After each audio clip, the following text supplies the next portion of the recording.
Why did the United States attack Libya, Iraq, Afghanistan, and Yemen?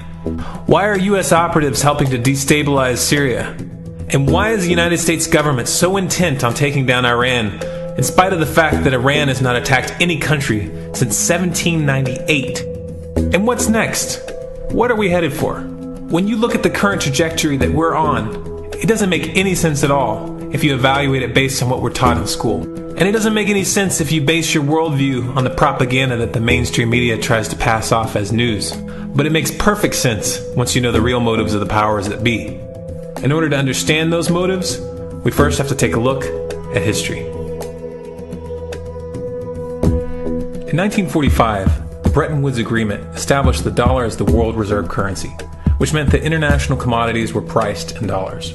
The agreement, which gave the United States a distinct financial advantage, was made under the condition that those dollars would remain redeemable for gold at a consistent rate of $35 per ounce.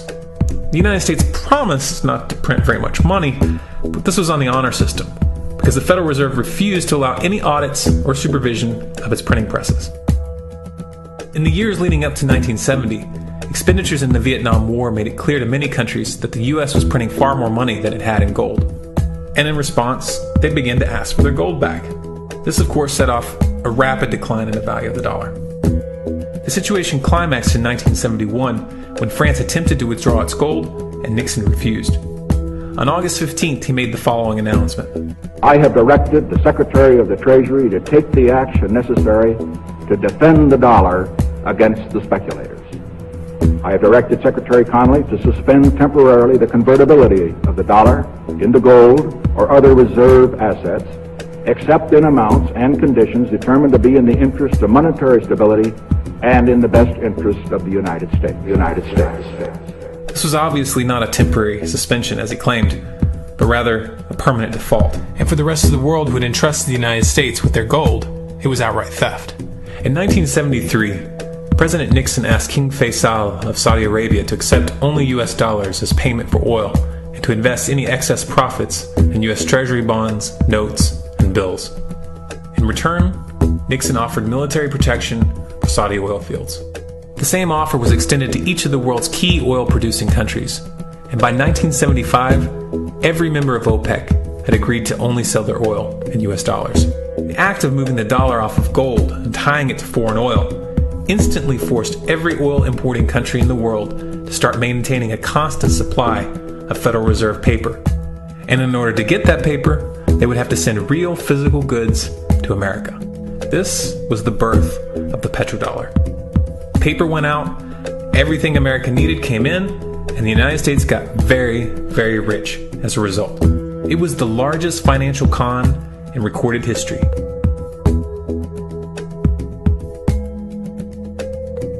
The arms race of the Cold War was a game of poker. Military expenditures were the chips, and the U.S. had an endless supply of chips. With the petrodollar under its belt, it was able to raise the stakes higher and higher, outspending every other country on the planet, until eventually U.S. military expenditures surpassed that of all other nations in the world combined. The Soviet Union never had a chance. The collapse of the communist bloc in 1991 removed the last counterbalance to American military might. The United States was now an undisputed superpower with no rival. Many hoped that this would mark the beginning of a new era of peace and stability. Unfortunately, there were those in high places who had other ideas. Within that same year, the U.S. invaded Iraq in the First Gulf War.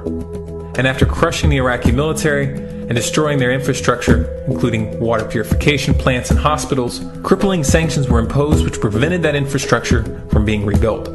These sanctions, which were initiated by Bush Sr. and sustained throughout the entire Clinton administration, lasted for over a decade and were estimated to have killed over 500,000 children. The Clinton administration was fully aware of these figures. We have heard that 500,000 children have died. I mean, that's more children than died in Hiroshima. And you know, is the price worth it? I think this is a very hard choice, but we think the price is worth it. Miss Albright, what exactly was it that was worth killing 500,000 kids for? In November of 2000, Iraq began selling its oil exclusively in euros. This was a direct attack on the dollar and on U.S. financial dominance, and it wasn't going to be tolerated. In response, the U.S. government, with the assistance of the mainstream media, began to build up a massive propaganda campaign claiming that Iraq had weapons of mass destruction and was planning to use them. In 2003, the U.S. invaded, and once they had control of the country, oil sales were immediately switched back to dollars. This is particularly notable due to the fact that switching back to the dollar meant a 15 to 20% loss in revenue due to the euro's higher value. It doesn't make any sense at all unless you take the petrodollar into account. So I came back to see him a few weeks later, and by that time we were bombing in Afghanistan. I said, "Are we still going to war with Iraq?" And he said, "Oh, it's worse than that." He said, he reached over on his desk, he picked up a piece of paper, and he said, I just got this down from upstairs, meaning the Secretary of Defense's office today, and he said, "This is a memo that describes how we're going to take out 7 countries in 5 years, starting with Iraq and then Syria, Lebanon, Libya, Somalia, Sudan, and finishing off Iran. Let's take a look at the events of the past decade and see if you see a pattern. In Libya, Gaddafi was in the process of organizing a bloc of African countries to create a gold-based currency called the dinar, which they intended to use to replace the dollar in that region. US and NATO forces helped destabilize and topple the Libyan government in 2011, and after taking control of the region, US armed rebels executed Gaddafi in cold blood and immediately set up the Libyan central bank. Iran has been actively campaigning to pull oil sales off of the dollar for some time now, and it has recently secured agreements to begin trading its oil in exchange for gold. In response, the US government, with mainstream media assistance, has been attempting to build international support for military strikes on the pretext of preventing Iran from building a nuclear weapon. In the meantime, they established sanctions which US officials openly admit are aimed at causing a collapse of the Iranian economy. Syria is Iran's closest ally, and they are bound by mutual defense agreements. The country is currently in the process of being destabilized with covert assistance from NATO, and though Russia and China have warned the United States not to get involved, the White House has made statements within the past month indicating that they are considering military intervention. It should be clear that military intervention in Syria and Iran isn't being considered. It's a foregone conclusion, just as it was in Iraq and Libya. The U.S. is actively working to create the context which gives them the diplomatic cover to do what they already have planned. The motive for these invasions and covert actions becomes clear when we look at them in their full context and connect the dots. Those who control the United States understand that even if a few countries begin to sell their oil in another currency, it will set off a chain reaction and the dollar will collapse. They understand that there is absolutely nothing else holding up the value of the dollar at this point, and so does the rest of the world. But rather than accepting the fact that the dollar is nearing the end of its lifespan, the powers that be have made a calculated gambit. They have decided to use the brute force of the US military to crush each and every resistant state in the Middle East and Africa. That in itself would be bad enough, but what you need to understand is that this is not going to end with Iran. China and Russia have stated publicly and on no uncertain terms that they will not tolerate an attack on Iran or Syria. Iran is one of their key allies, one of the last independent oil producers in the region, and they understand that if Iran falls, then they will have no way to escape the dollar without going to war. And yet the United States is pushing forward in spite of the warnings. What we are witnessing here is a trajectory that leads straight to the unthinkable. It's a trajectory that was mapped out years ago in full awareness of the human consequences. But who was it that put us on this course? What kind of psychopath is willing to intentionally set off a global conflict that will lead to millions of deaths just to protect the value of a paper currency? It obviously isn't the president. The decision to invade Libya, Syria, and Iran was made long before Obama had risen to the national spotlight. And yet, he's carrying out his duty just like the puppets that preceded him. So who is it that pulls the strings? Often the best answer to questions like this are found by asking another question. Qui bono? Who benefits? Obviously, those who have the power to print the dollar out of thin air have the most to lose if the dollar were to fall. And since 1913, that power has been held by the Federal Reserve. The Federal Reserve is a private entity owned by a conglomerate of the most powerful banks in the world. And the men who control those banks are the ones who pull the strings.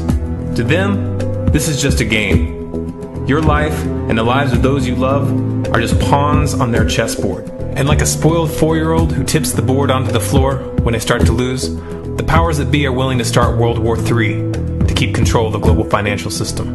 Remember that when these wars extend and accelerate. Remember that when your son or your neighbor's son comes back home in a flag-draped coffin. Remember that when they point the finger at the new boogeyman. Because the madmen who are running this show will take this as far as you allow them to. So how much time do we have left? It's a question I hear constantly, but it's the wrong question. Asking how much time we have left is a passive posture. It's the attitude of a prisoner who's waiting to be taken out to a ditch and shot in the back of the head. What are our chances? Can we change course? Also the wrong question. The odds don't matter anymore. If you understand what we're facing, then you have a moral responsibility to do everything in your power to alter the course that we're on, regardless of the odds. It's only when you stop basing your involvement on the chances of success that success actually becomes possible. To strip the ill-begotten power from the financial elites and to bring these criminal cartels to justice will require nothing less than a revolution. The government is not going to save us. The government is completely infiltrated and corrupt to the core. Looking to them for a solution at this point is utterly naive. There are 3 stages of revolution, and they are sequential. Stage 1 is already underway. Stage 1 is the ideological resistance.